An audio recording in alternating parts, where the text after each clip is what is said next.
Bağınızdan bu cür çatlayan, üzərində nar qalanları dedim ki, uzaqlaşdırmaq lazımdır, tövsiyə etdim. Və bunun da niyə olduğunu da izah eləmişəm. Bir daha da izah etmək istəyirəm. Çox suallar gəlir ki, niyə? Baxın, niyə göstərirəm. Burada gördüyünüz narı, həmən o narlarda o yuxarıdan qırmışam.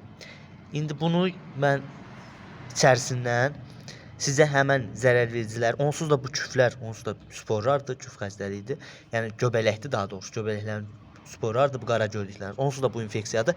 Mən sizə isə zərərvericini buradan çıxarmağını göstərəcəm. Yəni səbirlə izləyin.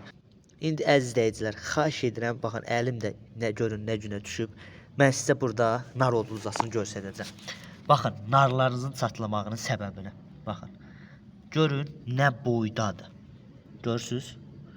Gördünüzmü? Baxın, bu burada bunu qışlayacaq. Bu burada qışlayacaq. Yetkin vərdə çevrilə bilsə qışlayacaq. Çevrilə bilməsə də bu halına çevrilib yazda deməli, onu da çevrilə bilməz bu yetkin vərdə. Pub halına keçəcək və yazda artıq aktivləşəcək, kəpənək olacaq və yenə gəlib bu cür narlara başlayacaq yumurtalarını qoymağa və bizim narlarımızı bu cür çatlatmağa səbəb olacaq. Yəni bu narın içinə daxil olur, oksigen daxil olan kimi havadan göbələkli havada var da, daxil olur və başlayır narı bu cür qaraltmağa, narı içində məhv etməyə. Mən deyirəm ki, narların çoxunun çatlamağının səbəbi nar odulcasındandır.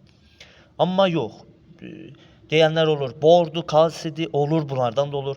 Əsasən yağış yağmaqlardandır, bunlardan da olur, suyun düzgün verilməməklə, bunlardan olur. Amma mənim təcrübəmdə, praktikamda, apardığım tədqiqatda görürəm ki, əsasən baxın bu odlucadır. Bu narı çatlamasına səbəb olan və narı bu cür küflü olmağı, puf eləyib olmağının səbəbi gördüyünüz budur. Baxın bu qışlayır və narız olur belə heç. Yəni mənim çəkdiyim videolar boş yerə demirəm. Səhifəmi izləyin, izləmədə qalın. Narın budanması, bütün ağacların budanması haqqında videolar paylaşacağam inşallah. Onlayn budanmaq istəyənlər də buyurub mənə müraciət edə bilər.